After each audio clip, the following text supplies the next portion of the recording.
Hello all. Class 12 Chapter 3 Current Electricity cells in series parallel bookல இருக்க derivation மட்டும் படிச்சா எக்ஸாம்ல நம்மளால ஆன்சர் பண்ண முடியாது. அதை தாண்டி நம்ம கொஞ்சம் இன்வெஸ்டிகேட் பண்ணணும். ஸோ ஃபர்ஸ்ட் நான் சீரிஸ் எடுக்காம parallel combination எடுக்கிறேன்.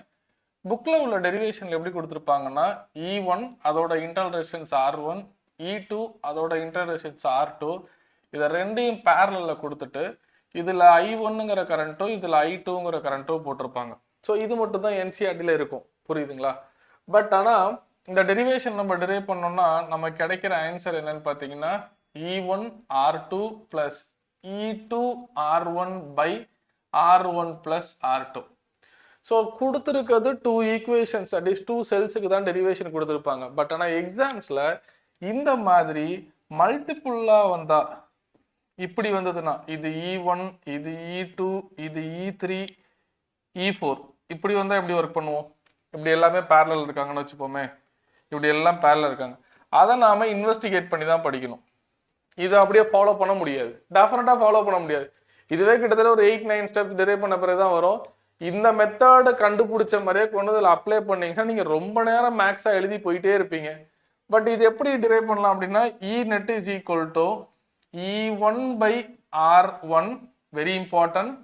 Then E2 by R2 plus E3 by R3 whole divided by, this is very very important, 1 by R1 plus 1 by R2 plus 1 by R3 plus 4 cells எடுத்திருக்கேனா 1 by R4. அப்ப இங்கே என்ன வரும்? E4 by R4. நீங்க கேட்கலாம், sir இந்த equation நீங்க எப்படி எழுதுனீங்க அப்படின்னு கேட்கலாம். நான் சிம்பிளா என்ன பண்ணிட்டேன்னா இது I1 பக்கா, இது I2, I3, I4. So I is equal to I1 plus I2 plus I3 plus I4 பக்கா. இந்த I என்ன எழுதுறேன் தெரியுமா? E net by R netன்னு எழுதுறேன். Very important. பேரலல் இருக்கும்போது R net என்ன? R net மட்டும் சொல்லுங்க. R net 1 by R1 plus 1 by R2 plus 1 by R3 plus 1 by R4. நான் லெஃப்ட் சைடு மட்டும் தான் சார் முடிச்சிருக்கேன். இப்போ ரைட் சைடு I1 என்ன? E1 by R1. ஃபேண்டாஸ்டிக். ஒரு செல்லுல போற கரண்ட் மட்டும், அதோட EMF, அதோட ரெசிஸ்டன்ஸ். ஓம்ஸ்ல அப்படி I is equal to V by R, அது மாதிரி E by R plus E2 by R2 plus E3 by R3 E4, ஒரே நிமிஷம் எழுத கஷ்டமா இருக்கு, எஸ் இப்போ எழுத ஈஸியா இருக்கும், by R4. ஸோ இந்த E நெட்டை மட்டும் வச்சுட்டு இதை அப்படியே எழுதிட்டு இந்த டேர்மை கீழே கொண்டு வந்துட்டேன் பாருங்க. கிளியரா? This is a right method, right way to study extra application based topic. புக்கில் இல்லாத நம்ம இப்படி தான் படிக்கணும். சரி, இப்போ இந்த செல்ஸ் எல்லாமே grouping of, mixed grouping of cells concept இருக்குல்ல, அது என்னன்னு பார்ப்போம். அதுக்கு முன்னாடி சீரீஸ் பார்த்துருவோமா? எஸ், சீரீஸ் பார்த்தலாம். சீரீஸ் ரொம்ப ஈஸி, நிறைய பேர் சூப்பராக எழுதிடுவாங்க. இது எல்லாமே E தான், எல்லாமே EMF E. அப்போ சீரீஸ் ஃபார்முலா என்ன? E நெட் என்ன? 4E இருக்கா? ஸோ அப் டு Nன்னு வச்சுப்போமா? N செல்ஸ் இருக்கு, அப்போ ஆன்சர் என்ன வரும்? NE. ஃபேண்டாஸ்டிக். இது எல்லாத்தையும் கொண்டு வந்து நான் ஒரு எக்ஸ்டர்னல்ல கொடுக்குறேன் Rன்னு. இப்போ டோட்டல் சர்க்யூட் நான் எப்படி சிம்பிளிஃபை பண்ணுவேன்? This circuit is equivalent to, 3 line போட்டா equivalent அர்த்தம். இவங்க எல்லாத்துக்கும் இன்டர்னல் ரெசிஸ்டன்ஸ் RRன்னு இருக்காங்க. ஓகேவா? எத்தனை R போட்டுக்க? 1 2 3 4 அப் டு N. ஓகே, இங்க 1. அப்போ இந்த R எல்லாமே சீரிஸ்ல தானே இருக்காங்க. அப்போ R1 plus R2 plus, that is R plus R plus R plus R up to NR. அப்போ இந்த ஈக்குவலன்ட் ரெசிஸ்டன்ஸ் என்ன? NR பக்கா. இப்போ இது எல்லாத்தையும் சிம்பிளிஃபை பண்ணி ஒரு டயக்ராம் போடுறேன் பாருங்க. செல்ஸ் எல்லாத்தையும் சிம்பிளிஃபை பண்ணிட்டேன், அது என்னது? NE. இந்த R மட்டும் சிம்பிளிஃபை பண்ணிட்டேன், அது என்னது? NR. கீழே உள்ள எக்ஸ்டர்னல் அப்படியே போட்டாச்சு. இவ்வளவும் நம்ம இன்வெஸ்டிகேட் பண்ணும். இப்போ இந்த கிளாஸ்ல சொன்ன எல்லாத்தையும் நாம தான் இன்வெஸ்டிகேட் பண்ணி படிக்கணும். இப்போ டோட்டல் கரண்ட் என்ன எழுதலாம்? ஃபேண்டாஸ்டிக்ல, இதுல இருந்து ஒரு கரண்ட் வருது, super. I is equal to V by R. இங்க V யாரு? NE. இந்த NR இந்த R எப்படி இருக்காங்க? சீரீஸ்ல இருக்காங்க. அப்ப ஆன்சர் என்ன? NR plus R. Clear? Very clear. சீரீஸ்ல இப்படிதான் எழுதணும், பேரலல்ல இப்படிதான் எழுதணும். புக்ல உள்ளது மட்டும் படிச்சோம்னா அந்த கொஸ்டினை மட்டும் தான் நம்ம டிரைவ் பண்ண முடியும். ப்ராப்ளம்ஸ் கூட நம்ம பெருசா டிரைவ் பண்ண முடியாது. சரி, இப்போ இதுல ஸ்பெஷல் கேஸ் பார்ப்போம். பியூட்டிஃபுல்லா இருக்கும் சார் ஸ்பெஷல் கேஸ். ஒரு சர்ப்ரைஸான ரிசல்ட் ஒன்று கிடைக்கும் தெரியுமா? Special case number 1, if r is much more greater than small r. Small ஆரை விட r ரொம்ப அதிகம் அப்படின்னு எடுத்துக்கலாம். அப்போ இந்த nr நம்ம அப்படியே விட்டுறலாம். அப்ப I is equal to NE by capital R. Super. NE by capital R. Second case, if r is much more less than r, then I is equal to இந்த capital R விட்டுருவோம். NE by NR which is equal to E by R. Clear? இதான் சர்ப்ரைஸான result சொன்னேன். நீங்க கொடுக்கிற internal resistance external ரெசிஸ்டன்ஸை விட ரொம்ப ரொம்ப அதிகமா இருந்தாங்கன்னா நிறைய செல்ஸ் கொடுத்தும் ஒரு பிரயோஜனமும் இல்லை. ஒரு செல்லுல இருந்து என்ன கரண்ட் கிடைக்குதோ அந்த கரண்ட் தான் நீங்க n நம்பர் ஆஃப் செல்ஸ் கொடுத்தாலும் கிடைக்கும். 1000 செல்ஸ் கொடுத்தாலும் when internal resistance is much more greater than external resistance, உங்களுக்கு ஒரு செல்ல என்ன கரண்ட் கிடைக்குதோ அதான் கிடைக்கும். இது என்ன பொறுத்த வரைக்கும் இது ஒரு ரொம்ப சர்ப்ரைஸான ஒரு ரிசல்ட் தான். ஃபேண்டாஸ்டிக். இப்போ நம்ம குரூப்பிங் ஆஃப் செல்ஸ் பார்க்க போறோம். செம்ம. குரூப்பிங் ஆஃப் செல்ஸ்னா 1 2 அப் டு n, இதுல n இருக்காங்க. செம்ம. எல்லாம் இன்டர்னலா புரிஞ்சுக்கணும். அதே மாதிரி m ரோஸ் இருக்காங்க. இங்க இது எவ்வளவுனா இது மாதிரி 1 2 3 4 5 6 அப் to n. 1 2 3 4 5 6 up to m. So this is very important. இது எல்லாமே நீட் ஜி டாபிக்லாம் நீங்க நினைக்க கூடாது. போர்டு டாபிக் தான். क्वेश्चन இருக்கு. கடைசியா ஒரு இன்டர்னல் ரெசிஸ்டன்ஸ் கொடுக்குறேன். இதுதான் ரொம்ப முக்கியம். ஓகே, இன்டர்னல் ரெசிஸ்டன்ஸ் கொடுக்குறேன். Very very important. எஸ். இப்போ இது எல்லாத்தையும் சேர்த்துக்கலாம். n இருக்கா? அப்ப NE. சூப்பர். எவ்வளவு r இருக்காங்க? NR. Okay okay fine. செம. அப்போ இதுவும் என்னது? NE NR. நீங்க நல்லா ஒண்ணு புரிஞ்சுக்கணும். EMF எல்லாமே EEனா நெட் EMF என்ன தெரியுமா?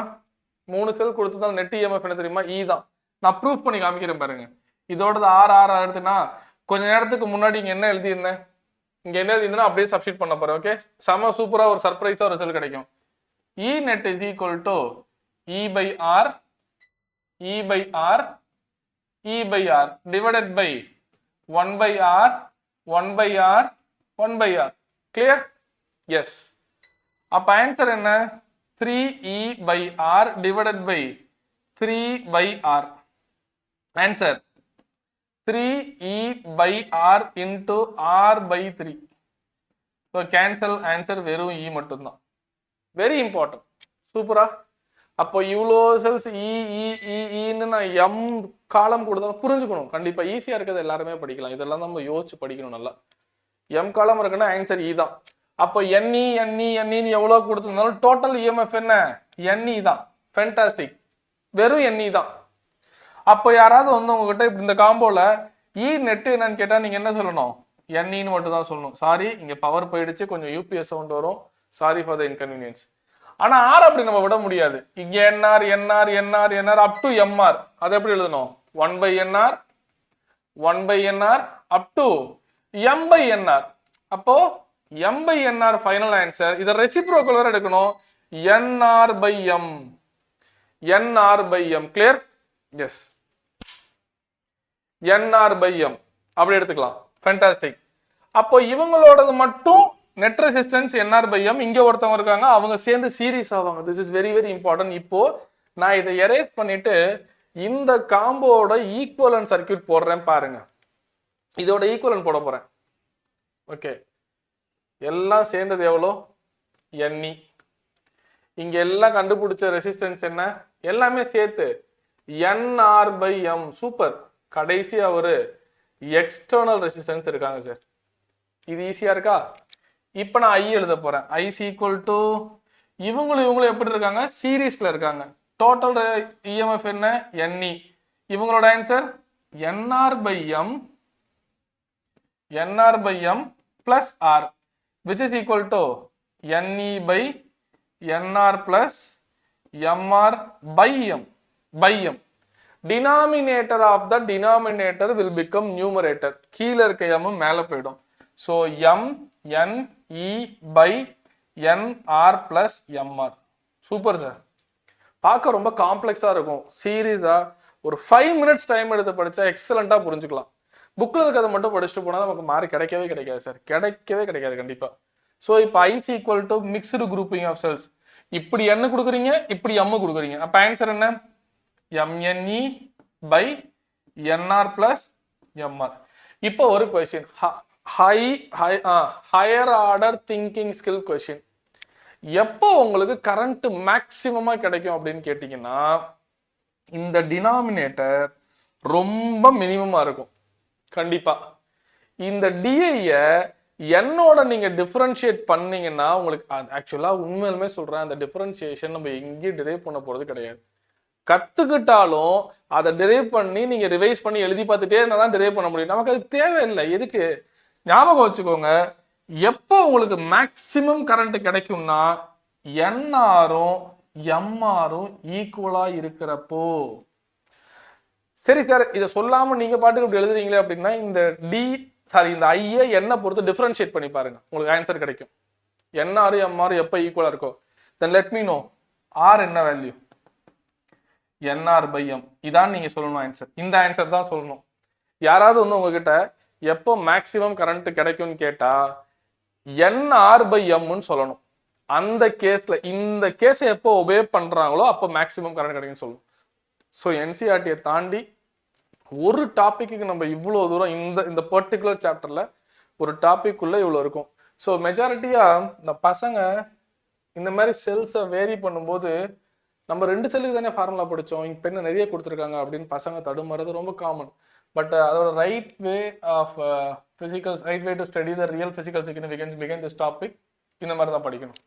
அண்டு சேனல் சப்ஸ்கிரைப் பண்ணுங்க. நம்ம சேனலை சப்ஸ்கிரைப் பண்ணாமல் அரௌண்ட் 64% ஸ்டூடெண்ட்ஸ் பார்த்துட்டு இருக்கீங்க. சேனல் சப்ஸ்கிரைப் பண்ணிட்டு பாருங்க. தேங்க்யூ, கீப் ஆன் வாட்சிங்.